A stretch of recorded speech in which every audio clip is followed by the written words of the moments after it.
Greetings for the day. Let me begin with our next unit, that is programmable logic control. Shortly it is called as PLC.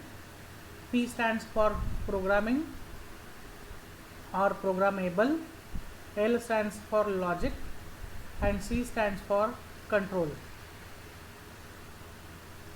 So in this unit we will be studying introduction to PLC, basically what is significance of PLC, what are various applications, then the architecture of PLC including various input output parameters or input output components, along with the main processing components of PLC. Then the factors affecting selection of PLC will be studied. The next part is ladder logic programming for different types of logic gates, where the concept of ladder logic programming will be introduced and some logic gates will be studied. Then the next concept is latching, which is very much used in PLC programming. Then the timers and counters along with their applications and types will be elaborated, and lastly we will be doing some practical examples of ladder programming. Some practical application will be given, and accordingly you have to design a ladder program for that particular application. Let me begin with introduction to PLC. So before defining what is PLC and going for the definitions, we will try to understand one application where PLC is used, so that it will be easier for you guys to understand what is significance of PLC. So as we know that PLC stands for programmable logic and control. So there are three words. First is program, second is logic, and third is control. So we have to control some actions which has some logic or which are based on some logic using programming. So this is how interpretation of meaning of PLC can be done. I will repeat once again. PLC is programmable logic control, where we have to control some actions which have some logic or which are based on logic using programming. That means we are automating those control actions. So basically PLC is used for automation applications where various tasks are automated using a program. So now let us try to understand the action here. So if you look at this particular picture, here you can see a card which is used to scan the particular code which will allow this human being to enter into the lift. Or there is second way. You can also enter, if your card is not working, you can enter your code using these numbers or using these buttons. So here we have to perform action of scanning the card or entering the code, and based on that the door of lift will be opened. So this is the action we have to control. So control function which is defined here. Now second is logic. So based on logic of this particular code or scanning code or these numbers, the signal will be communicated to the access control panel. Up to 4 floors per panel can be incorporated. So this is considered to be controlling actions with logic, and then the signal will be communicated to some software management framework with some communication network where the program is fed.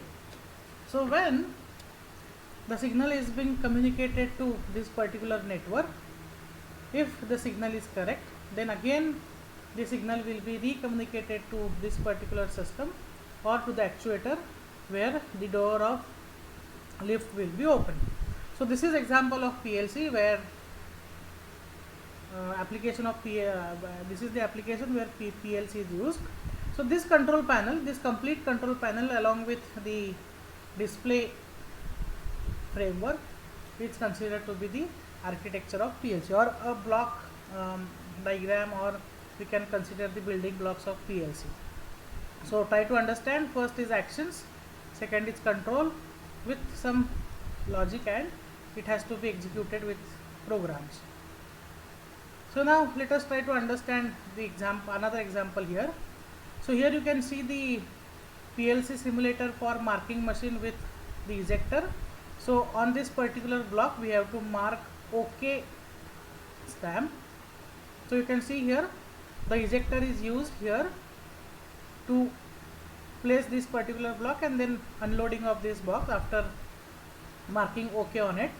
So there are two limit switches, one is reverse limit on and then reverse limit off. So when reverse limit is on, then the ejector will be in the retracted position, and when the forward limit will be on, then its extension will start. So when the extension of this ejector will start, the box will be unloaded. So similarly here for the marking stamp, one piston cylinder is used. Here there are two limits switches as similar to ejector. So one is upper limit and second is lower limit.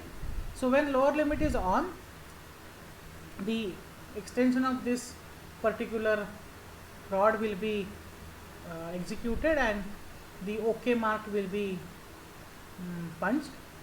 When the upper limit is off, then we can consider, when upper limit is on, then the extension of this particular block will not be executed. It will be executed only when this limit switch, lower limit switch will be on. So here what we are controlling is, we are controlling the action of this particular connecting rod for marking OK on this particular box, and secondly we are controlling the action of this particular ejector for unloading the box after marking OK on it. So to perform these particular actions with the logic, we need some programming, and that has to be, or that can be undertaken using PLC. So PLC is digitally operating electronic apparatus which use programming memory for internal storage of instructions for implementing specific functions such as logic, sequencing, timing, counting and arithmetic operations to control through various modules of industrial machines and processes. So as we know that in automation industry or in even manufacturing or process industry, we have to perform many actions which has some logic, which has some sequence. Some tasks are to be performed with respect to specified time with specified count, and some of to be performed with arithmetic operations. So to perform all these functions, we need digitally operating electronic apparatus which is considered to be PLC. Now you can ask me, what is the difference between PLC and a microprocessor or a microcontroller? So if we consider a microprocessor and microcontroller, it is very small version of a processing electronic equipment or apparatus where less number of sensors are connected, or there is provision for less number of sensors to be connected as an input and less number of actuators or output devices to be connected as an output of that particular processor. Also its internal storage is also less. They are not rugged in the operations. That is why PLCs are developed where thousands of input and output instructions will be given, it will be processed and then it will be executed. So PLCs are basically mean for high-end industry purpose where various kinds of industrial machines or processes are controlled in automatic manner. So programmable logic controller PLCs are specified industrial devices for interfacing to and controlling analog and digital devices. So they are designed with small instruction set suitable for industrial control applications They are used programmed with ladder logic, which is a graphical method of laying out the connectivity and logic between system input and its output. PLCs are very flexible and easy to program. They are very robust and relatively very high. It has very high immunity power to external interfaces. It is not just that you can connect the specified input and output to the PLCs, but you can make use of external devices to interface it with PLC, and it is very flexible, or it can be adopted with the given PLC. So PLC is the natural replacement for the relay circuits, timers, counters and analog controllers used in past, or till today also they are used in some small scaled applications. So basically in the past, where relay circuits, some timers like PT380 or counters like PT400 and so on, or small digital analog controllers were used to automate the process in very limited application.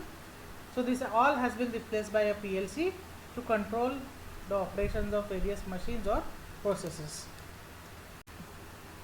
So now let us try to understand working of PLC with another application.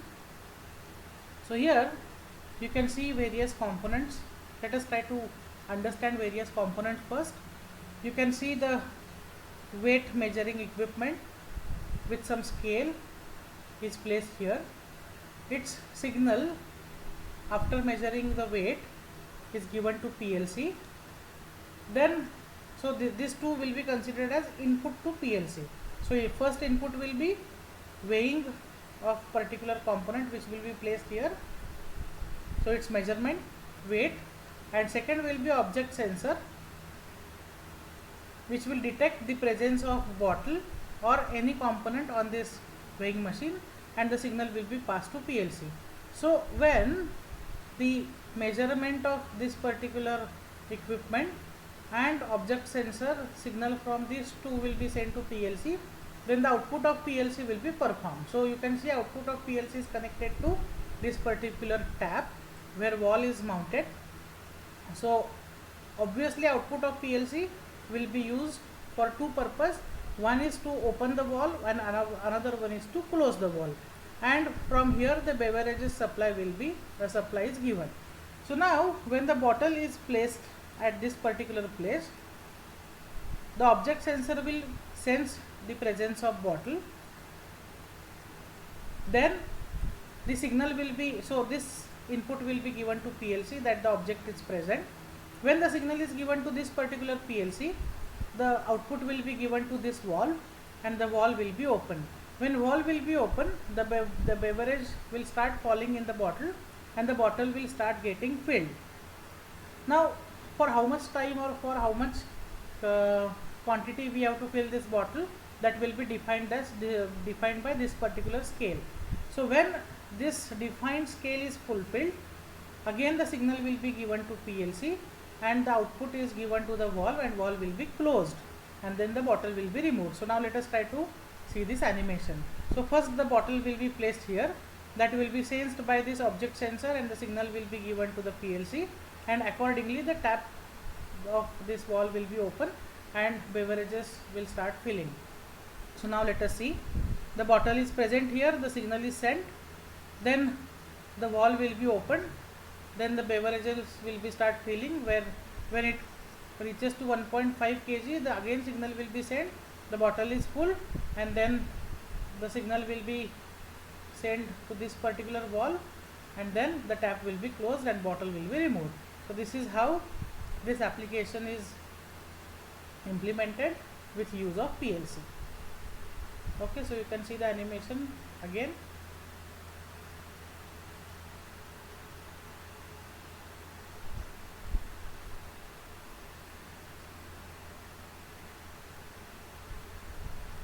So what we have to understand here is, we have to remember input and output to PLC.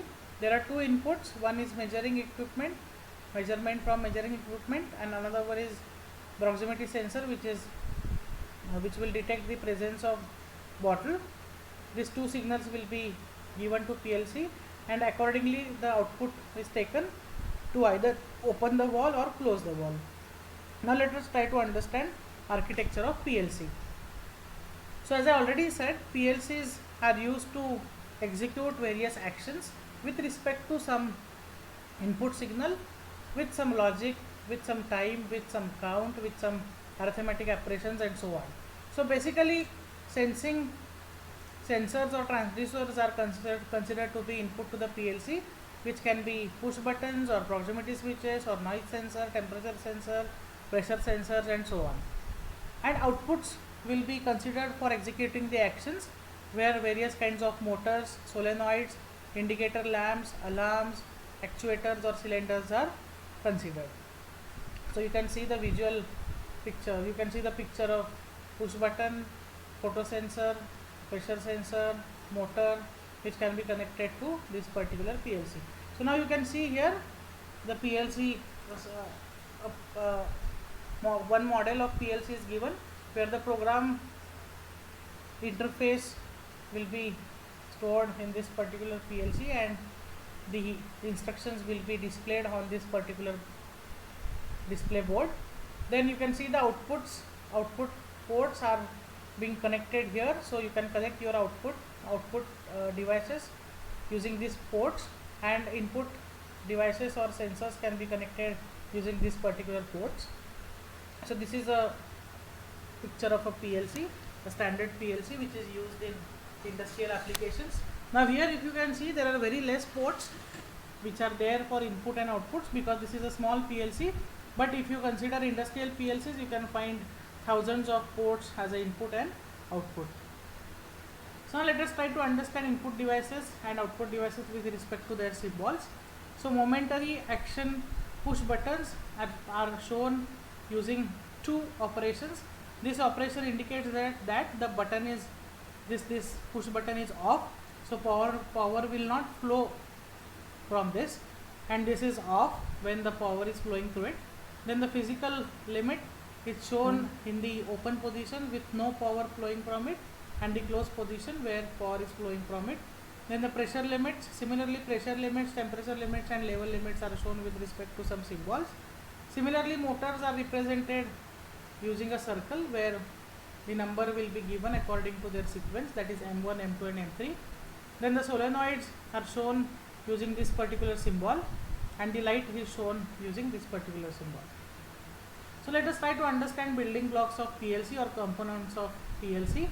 It has four components: inputs, central processing unit, that is CPU, then a memory and output. So these are four building blocks which forms a PLC. So you can see here input interfaces, output interfaces, then the power supply will be given to input interfaces, processor and output interfaces. Then this will be connected to a memory and a programming device where logics are converted into program. So the flow of action can be seen from this particular diagram, where the input instruction will be given to the CPU, where the processing will be done according to the memory and the programming which is stored here. The action will be executed, and according to the action again the loop will be closed, where signal is given to the next input. So that is why it is shown as closed loop system, where the output action of when the first action will be completed, then that signal will be given to next input, where after completion of first action the second input will be executed, so that the second action will start. So this has some logic. So to perform operation with sequence with some logic, we need a closed loop system, and this is how exactly PLC work.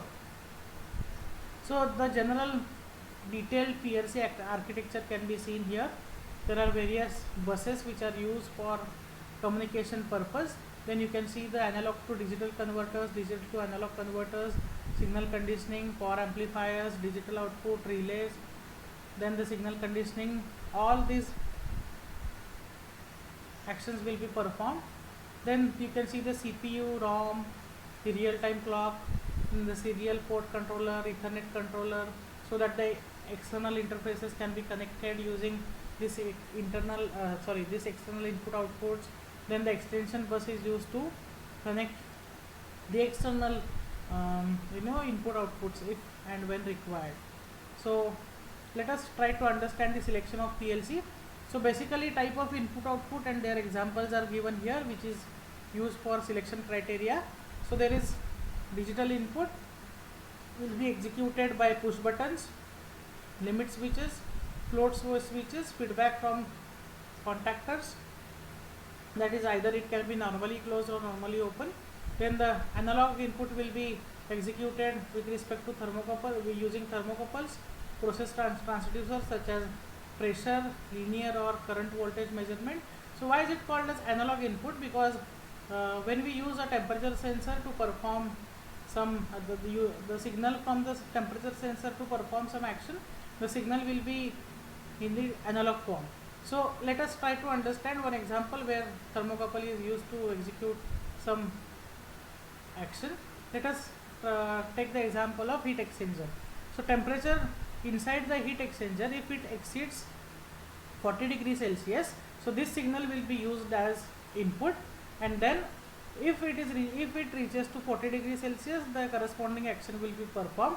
So that flow of, so when a signal from thermocouple will be sent as the temperature inside the heat exchanger reach to 40 degrees Celsius, then the action will be performed, that the flow through heat exchanger will be stopped. So this kind of signal which is taken from thermocouple is in the analog form, so it is considered as analog input. Similarly, digital output are executed using relay outputs or transducer outputs. If we compare the relays and transducers, then the relays are usually easy to work with, but if we consider transistors, then it is more reliable and ideal for the higher speeds or repeated switching.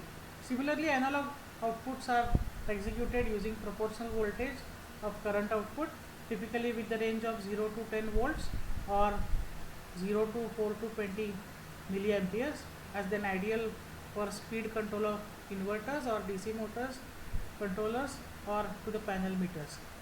Now let us try to understand various selection criteria for PLCs. So first will be system or task requirement, which is based on application, then how many input and outputs are required and its capacity, then what are the types of input and outputs are required, such as whether it is a digital output or analog output or digital input or analog input. Similarly, the size of memory is essential to be considered, as the programming will be based on or it will be stored in the memory. All the instructions will be stored in the memory. Then the physical environment with which the PLCs are to be worked must be considered. Then the second is at what speed the required PLCs to be operated is very important aspect. Then the electrical requirements, speed of operation, communication requirements, software, operator interfaces are to be considered while selecting the PLCs. Here some of the applications of PLCs are again elaborated.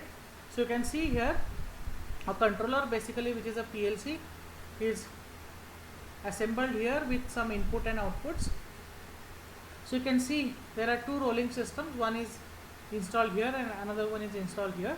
So basically this rolling system is used to mark some of the, or it is used to punch some marks at this position, and this particular rolling system is again used to punch this particular mark at various positions of this particular surface. Similarly, this application where the loading and unloading of boxes is performed using some conveyor belts. So you can see here the boxes are placed on this conveyor belt, and then it is loaded at this particular position using vertical kind of conveyor belt, and then it will be unloaded at this particular place. Similarly, this application shows that the sheet will be divided or it will be separated after punching some marks on it. Again here a conveyor belt is used with various positions. You can see horizontal position here and inclined position here.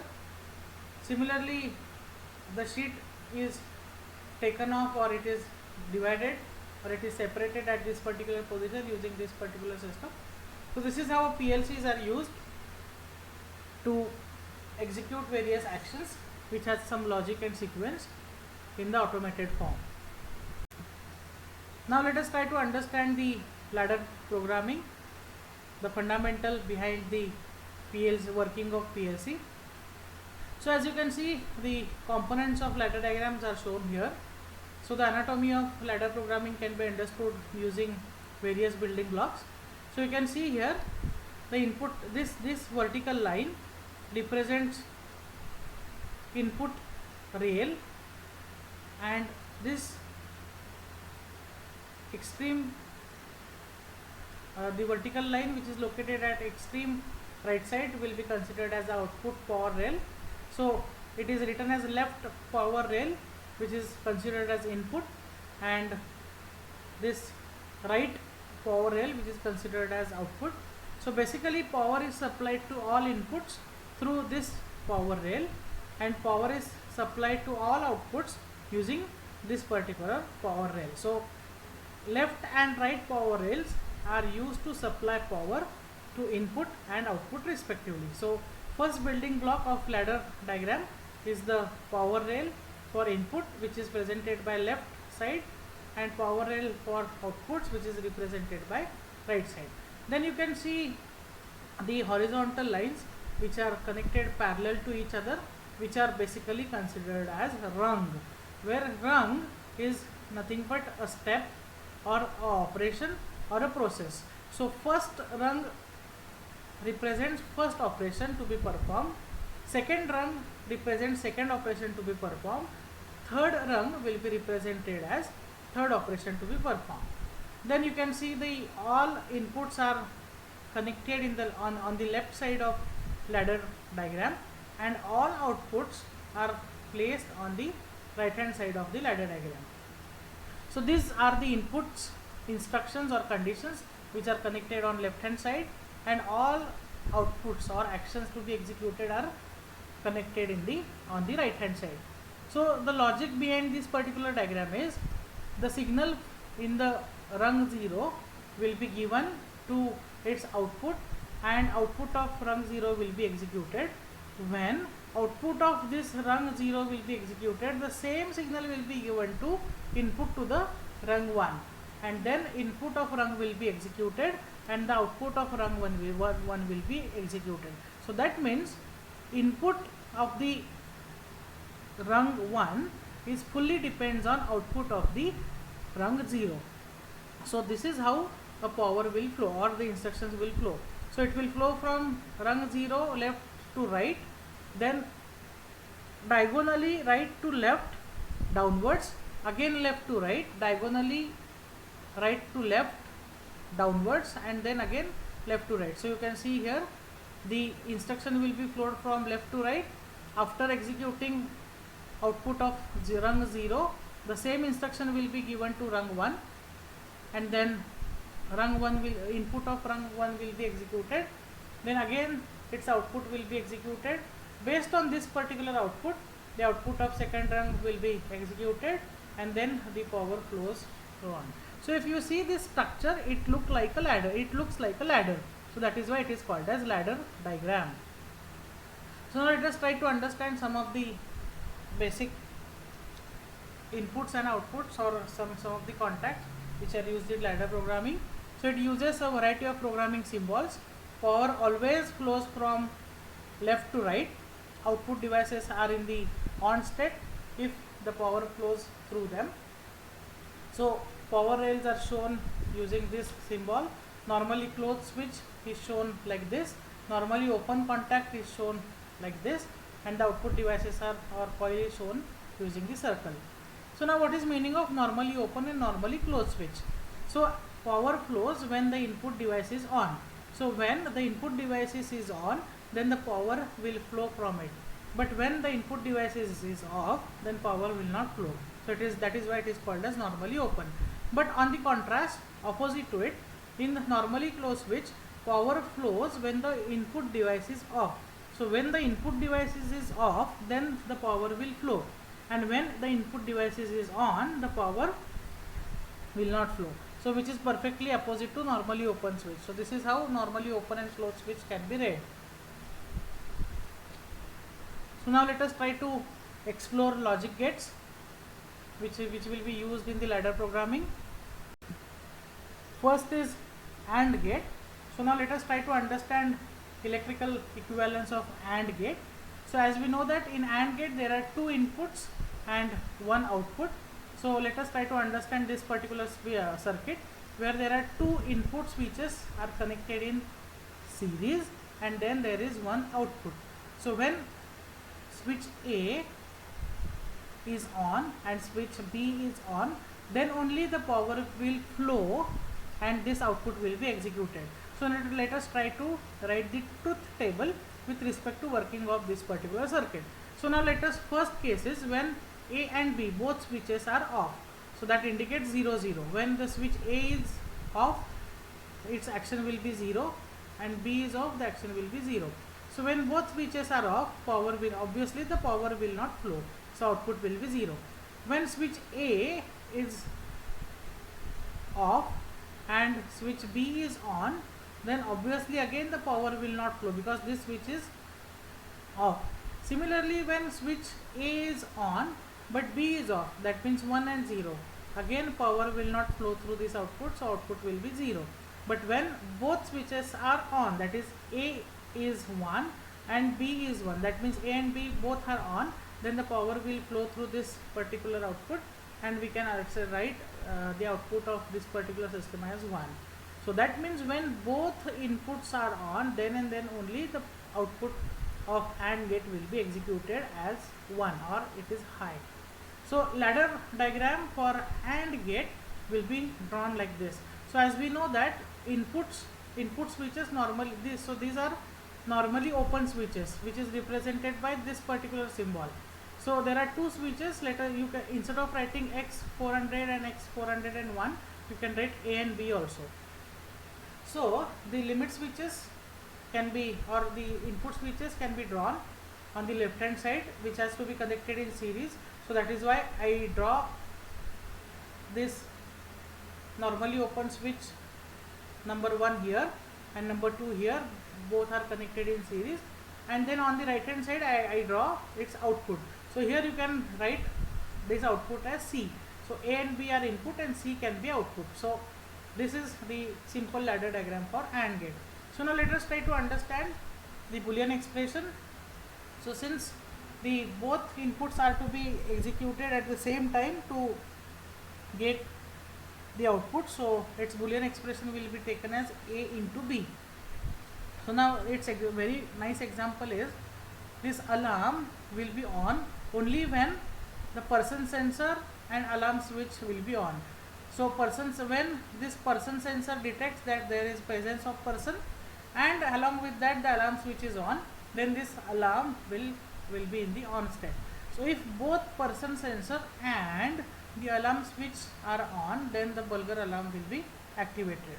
So if any of this one is not on, then the alarm will be in the off state. Now let us try to understand OR gate. So in the OR gate, instead of connecting two switches in series, now they are connected in parallel. So this is the only difference between AND and OR gate.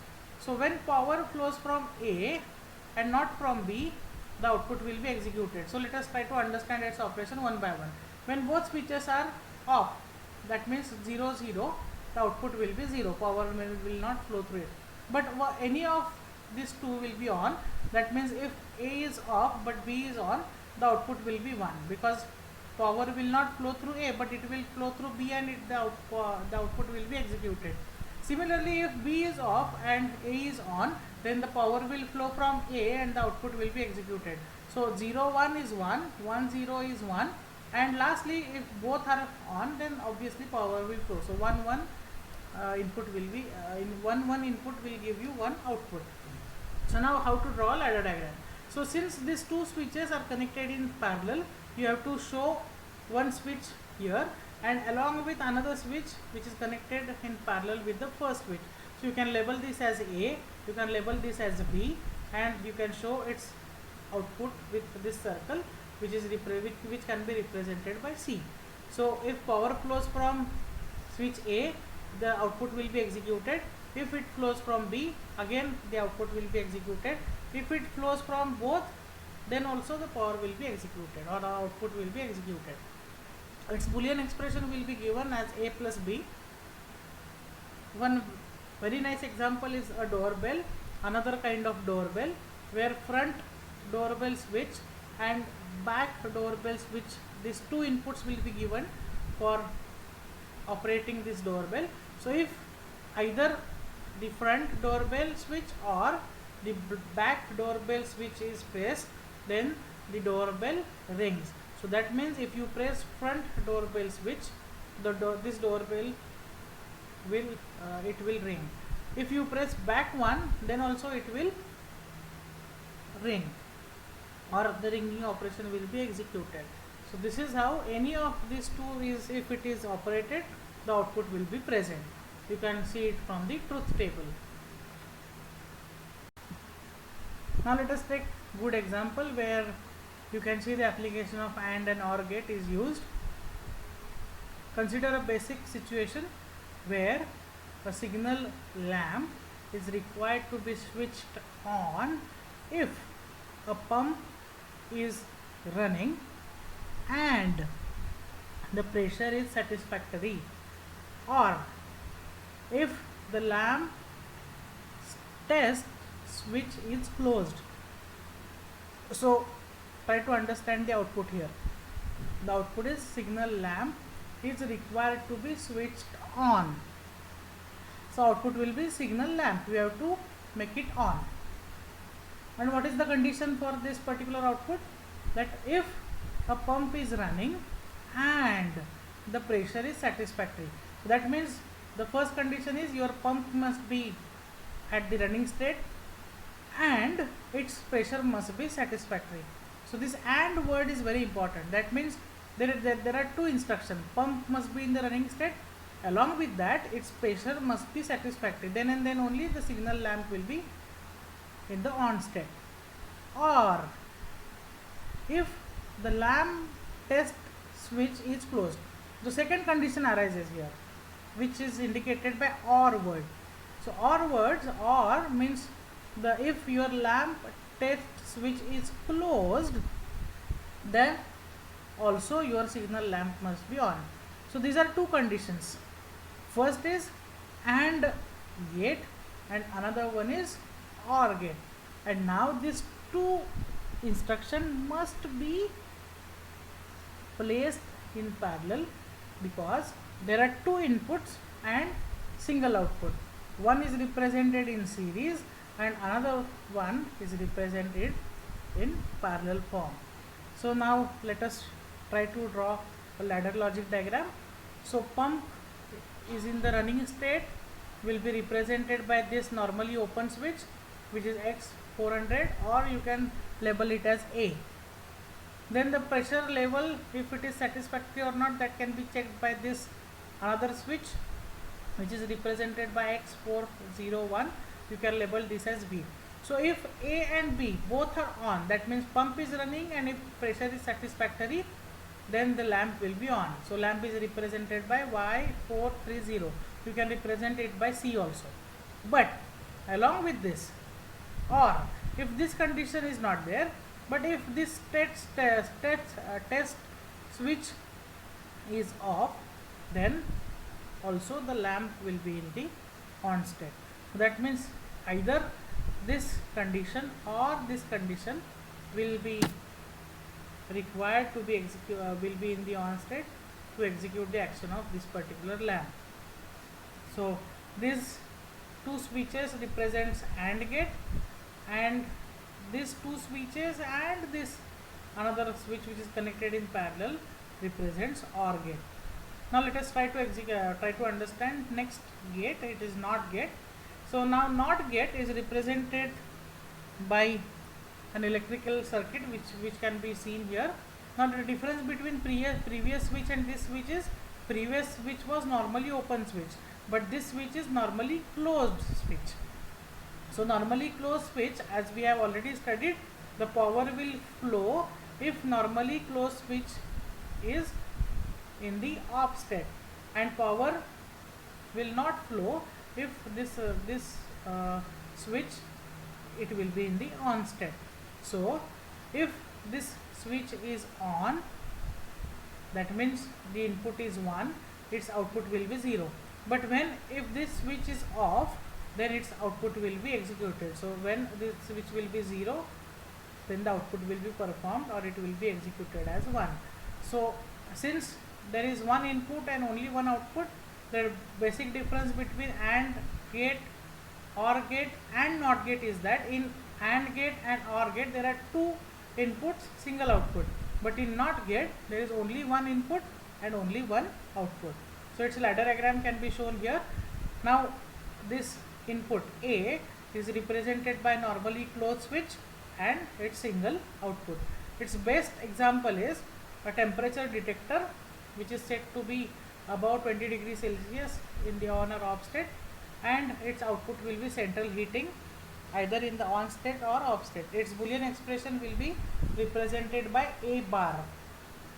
So if temperature is about 20 degrees Celsius, then central heating must be switched off.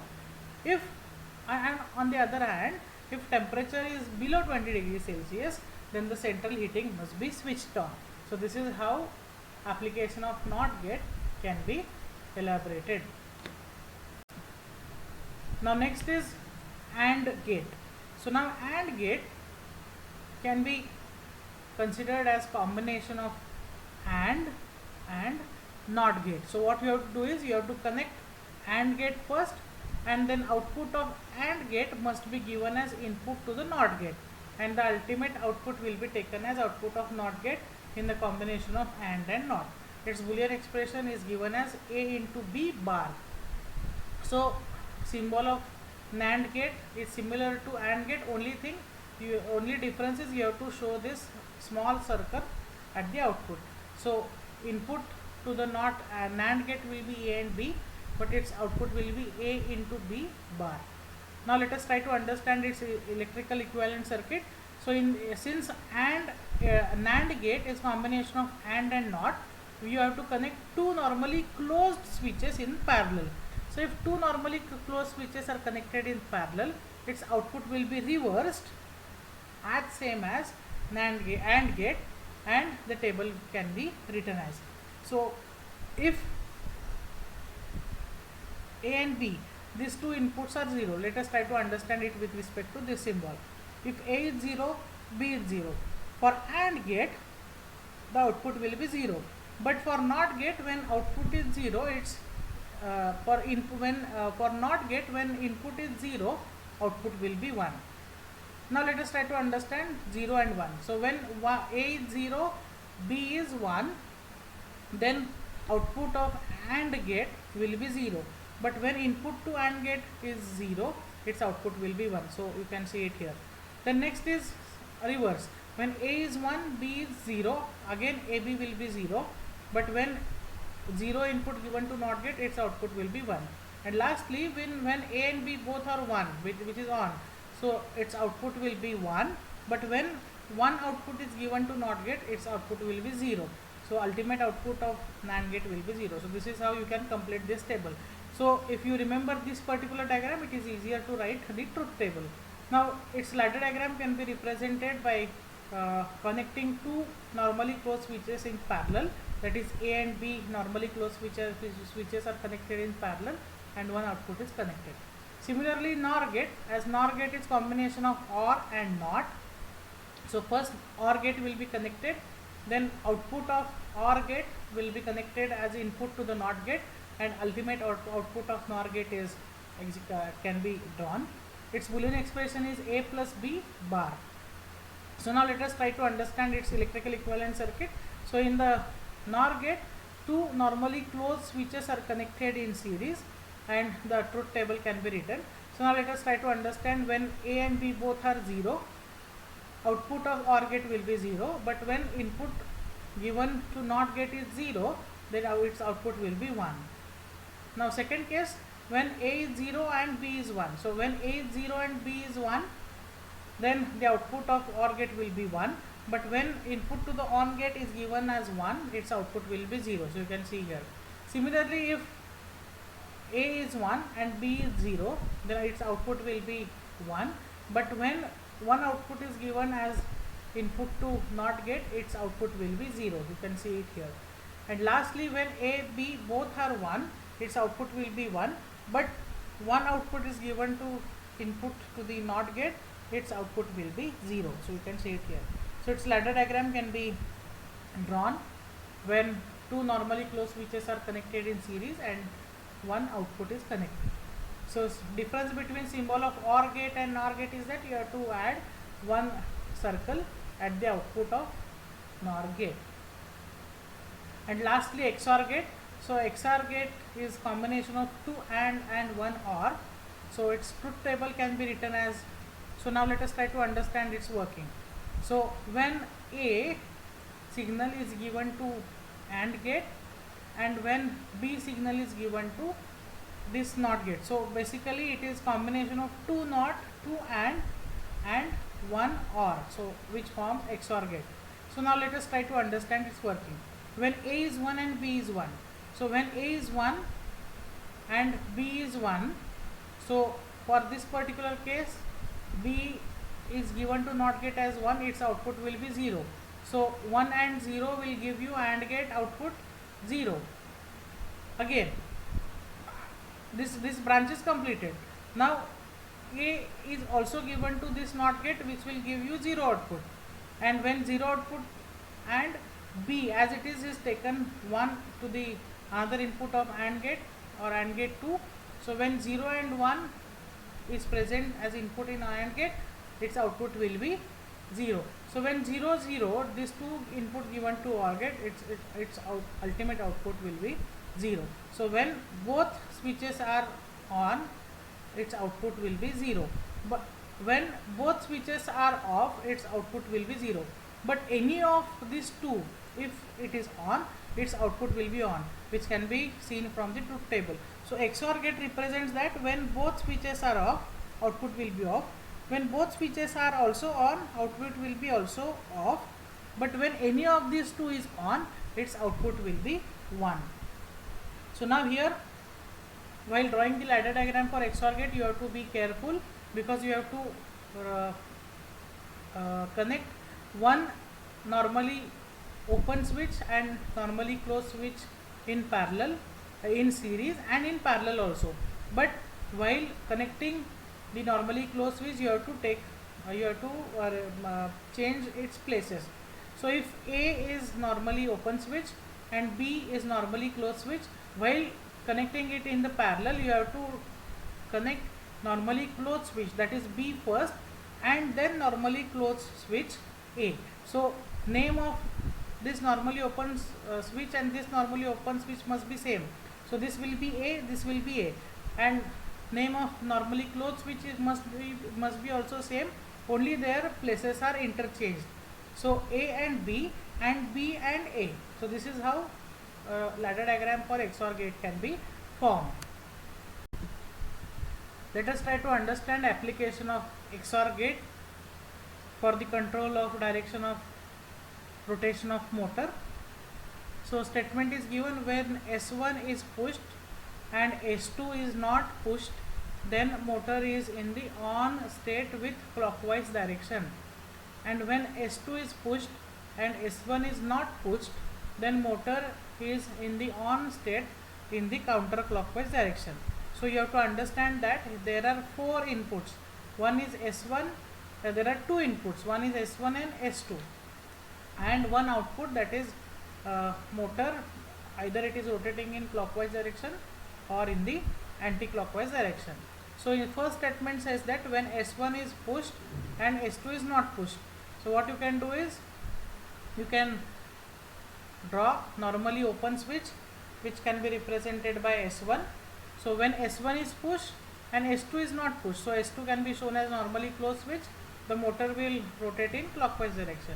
Similarly, when S1 is not, when S2 is pushed and S1 is not pushed, so you have to be careful because S1 must be represented here.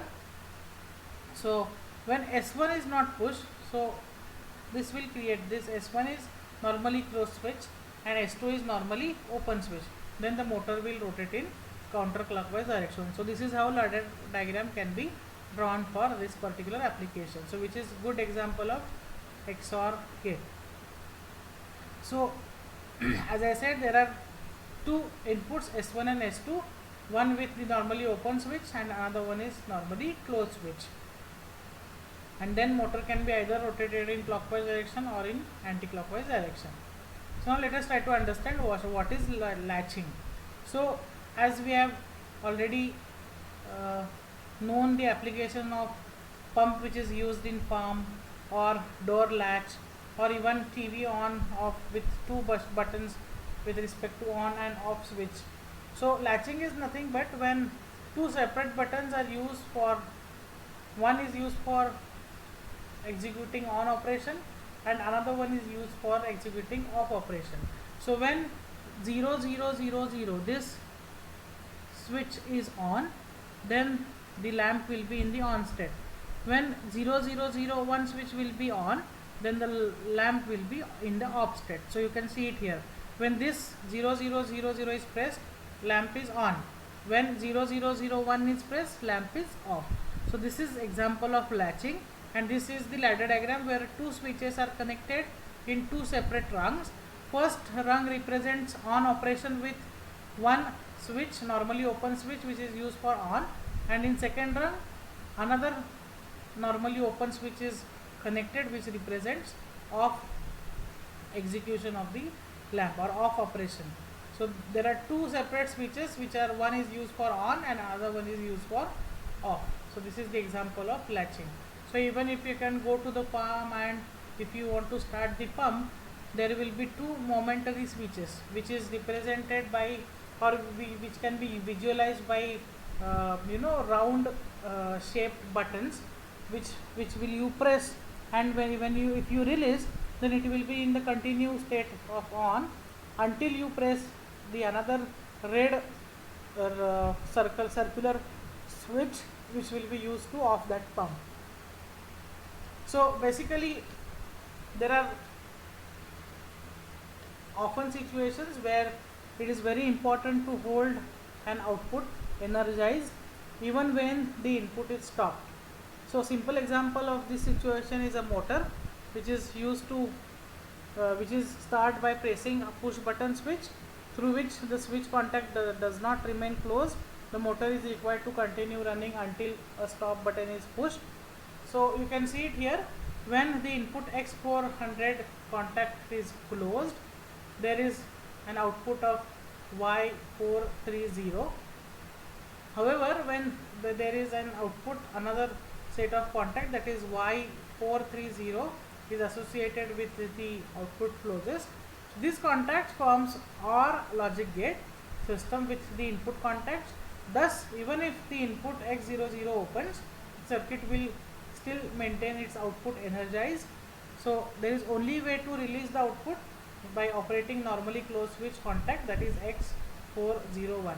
So now if you can see here, X400 which is normally open switch and X401 is normally closed switch, which are connected in series. But in between these two switches, one branch is taken and another normally open switch is connected. But this open switch is nothing but signal which is taken from its output, because Y430 and this Y430 are same. So that means when you connect a normally open switch in between these two in parallel form, then it must be connected to its output, then and then only latching will be performed. So when you press X00 and if you release that button, this Y430 will be executed because the power will flow through this, isn't it? So when you press X400, it will flow through this switch and this switch will be on, and if this switch will be on, these two switches are same, I mean signal which is present at this and this is same. So if this is on, obviously OR state will make this particular output on. So that means to stop this particular motor, there is only one way. You have to press X401. So this is how a latching circuit is represented in the ladder logic diagram.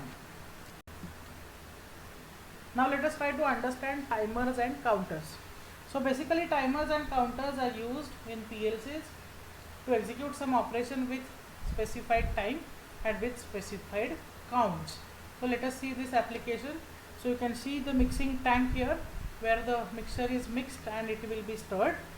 So the time which is required for stirring the mixture is specified, it will be specified by timers, so which is mixing time and the stirring time. Then this mixture will be filled in the bottles and then the bottles will be stored in these boxes. So either this how to check whether this box is filled or not, so you have to use the counter. So if you measure the weight of these boxes and if it is specified, if it is fulfill the specified count, then you can release this or you can unload this particular box. So you need counter. So counter is used for counting the counting the unit of liquid which is poured in these bottles, so which is considered as weight counter. And secondly, weight counter is used that how many bottles are filled, to check how many bottles are filled or the complete box is filled or not. So this is how counters are used.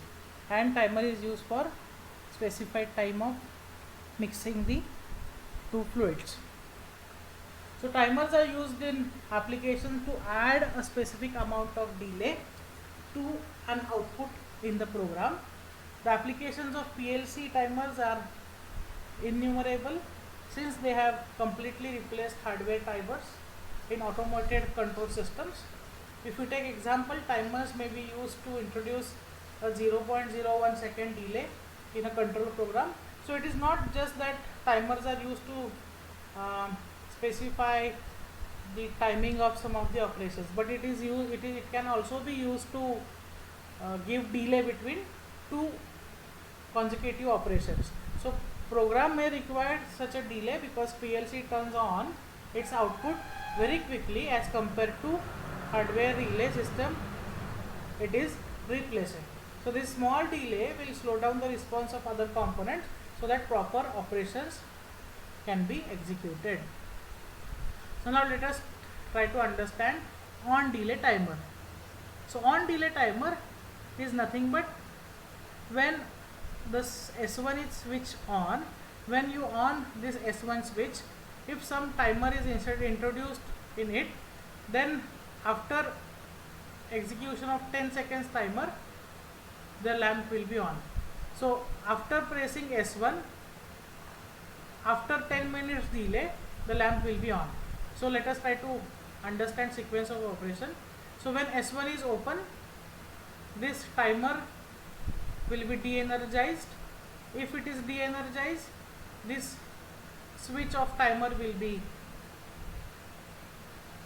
open. That means open means it is closed, the power will not flow through it, and then obviously lamp will be off. But when I will press S1, this timer will be energized. Because of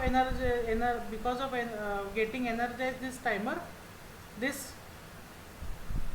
TD1 will be still open because after completion of 10 seconds this TD1 switch will be closed, and if it is closed then lamp will on. So at this particular moment still this TD1 will be off because since TD is energized, it will require 10 seconds to close this particular switch and then the lamp will be on. So after completion of 10 seconds this switch will be closed, and if this switch is closed then lamp will be on. So this is how on delay timer works. So on delay means the delay which is required to give execution of some operation or execution of some action. So action here executed is lighting this lamp. This lighting of lamp is executed after 10 seconds after pressing this S1 button. Now let us try to understand the on delay timer with respect to this lamp application. So it is represented by this graph, which is very easy to understand. So now you can see here the input is executed here. So input is in the on state at this particular moment. Okay, so this S1 is on, but after 10 seconds. But if you see the output, even if the input is on, output is off. So that means after 10 seconds the output will be in the on state. So that is why it is called as on delay timer. So the delay which is required for executing your output is called as on delay timer. So this is represented by this timing diagram. Okay, this is very easy to understand. Now let us try to understand off delay timer. So off delay timer is nothing but after making this switch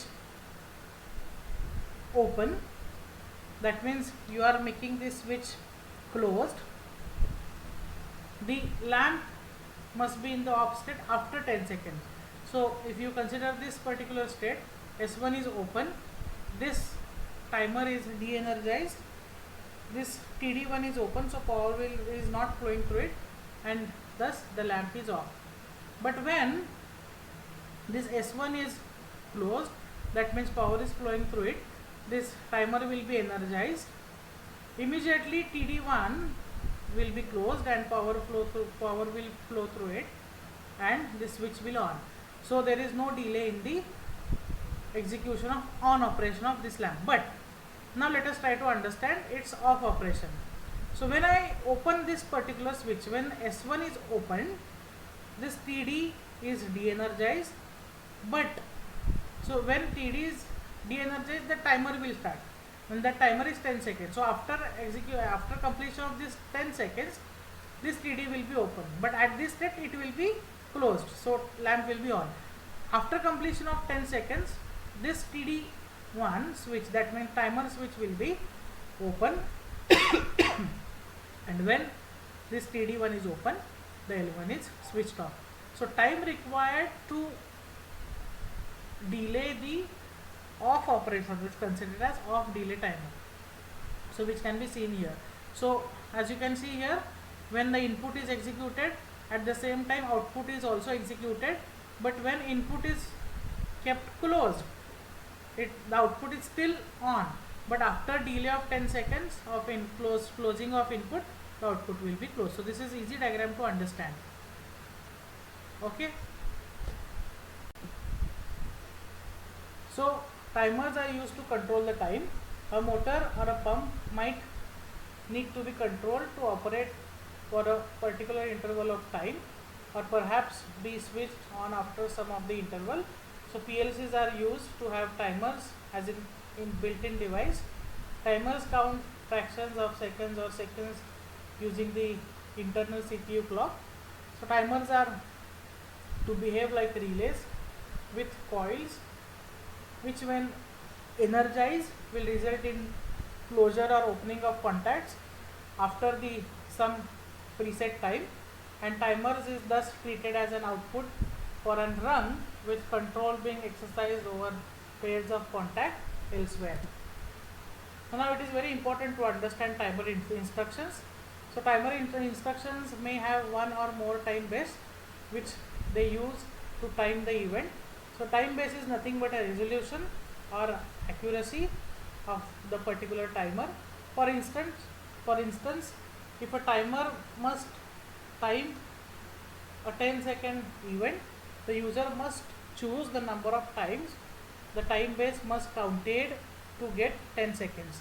So if timer has a time base of 1 second, then the timer must count 10 times before it activates its output. So this number of counts is referred to as ticks or preset values.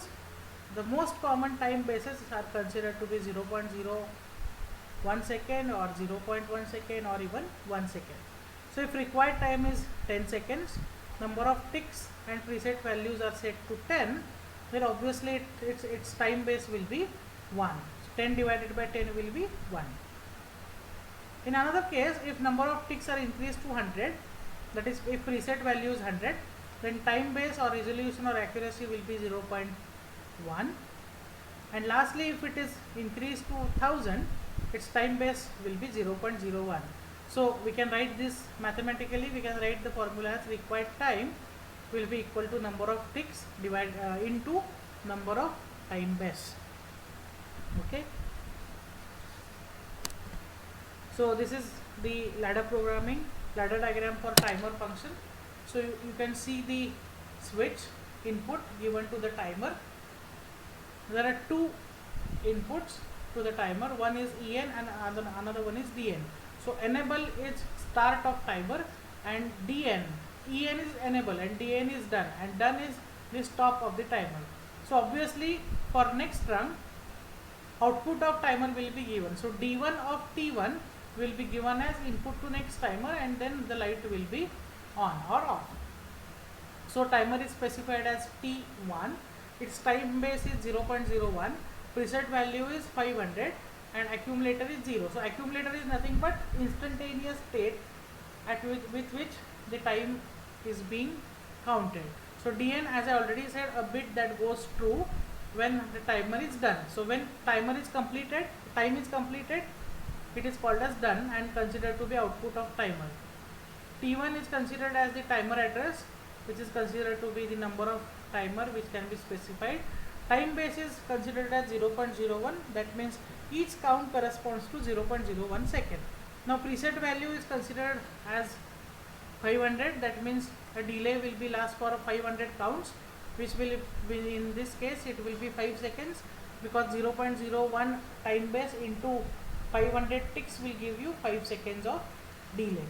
Then, as I already said, accumulator holds the value of the current count or instantaneous count, and EN is nothing but enable, that means counter is on. So counter is on, time will start when EN is executed, and when DN is executed, the timer has completed its time. So it is easy to understand. Then types of timers. Pulse timer is nothing but it gives an output of 1 for a fixed period of time, starting when the input goes from 0 to 1. So that means when input goes from 0 to 1, for fixed amount of time, the timer output will be executed. That is why it is called as pulse timer, and that output will be 1 for fixed period of time or fixed kind of unit. Then cascade timers are nothing but they are timers linked together in the cascade form to give a longer delay times rather than possible with just one timer. So that means if you instead of giving one timer with higher delay, what we can do is we can connect multiple timers in series or in cascade form to provide longer delays. So timer, when this switch is on, the timer 1 will be executed. When timer 1 is completed, timer 2 will be on. When timer 2 is completed, this timer 2 will execute output 1. So timer 1, completion of timer 1 and timer 2 is required to get output 1. Then next is on off cycle timer. So on off cycle timer is nothing but it is designed to switch on an output of 5 seconds, then off for 5 seconds, then again on for 5 seconds, then again off for 5 seconds, and so on. So if I want to execute an output for 5 seconds in on state, next 5 seconds for off state, next 5 seconds for on, next 5 seconds for off, and like that. So what I have to do is I have to add on off timer. So when input is on, when it goes from 0 to 1, the 5 seconds delay will be given. So timer 1 will execute 5 seconds delay and timer 2 will execute nothing.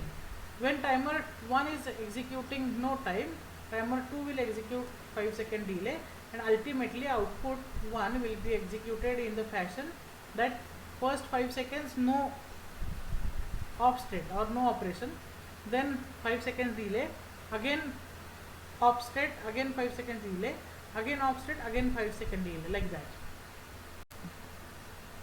Okay, so now is next is retention timer. So retention timer is a timer which retains the accumulated value in case of power loss or change of processor mode or maintenance mode or run state going from true to false in any transition state.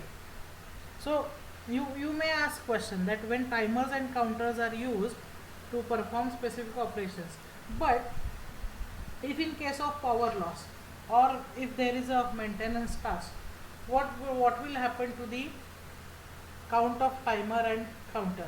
So that is why the retention timer is used. So it can be used to track the running time of a motor or any device for its maintenance purpose. Each time the motor is turned off, the timer will remember motor's elapsed running time, and next time when it is the motor is turned on, the time will increase from that particular state. So this timer can be reset by using reset instruction. So the sequence of motor operations is given here, you can study on your own. The next part is counter. So basically there are two types of counters. One is up counter and another one is down counter. So counter instructions are used to count the events, and counters along with timers must have two values. One is preset value and another one is accumulated value. So preset value is nothing but the target number of ticks or counting numbers that must be achieved before the timer or counter turns its output on. So accumulated value is nothing but current number of ticks or counts that have elapsed during the timer or counter operation. So up counter is nothing but it increases accumulated register every time a referenced event is occurred. Opposite to that, down counter is nothing but it decreases the accumulated register every time a reference event is occurred, and counter reset is used to reset the accumulated value of up or down counter. So this is the example of up counter and down counter is given, and its ultimate output is shown here of up and down counter. So when up and down counter both are executed at this 3 and 2 operation, you can see the output for 1, 2, 3, 4, 5 and 6 instances the count is increased, and after 5, 4, 3, 2 instances the count is decreased. So preset value is considered as 3. Then the counter reset is used to output the instruction resets the counter down or counter up and accumulated its value to 0. When programmed, a counter reset coil has the same reference address as corresponding to up and down coils. If the counter reset run condition is true, then reset instruction will be clear to the reference address. So reset line in the clock format counter instruction sets the accumulated counts to 0. So PLC counter function is same as timer function, only there is some difference. So C1 represents number of counter, EN refers start of counter, DN represents done or closing of the counter. Preset value is nothing but when counter gets the preset value, it makes done bit on. Accumulator holds the value of current count or simultaneous instantaneous count, and reset value will be used to separate instruction with the same count address. When this bit goes true, the accumulator will reset the counter to 0. So now let us try to explore some of the, not numericals, but it can be considered as some of the applications for which we have to write a ladder program.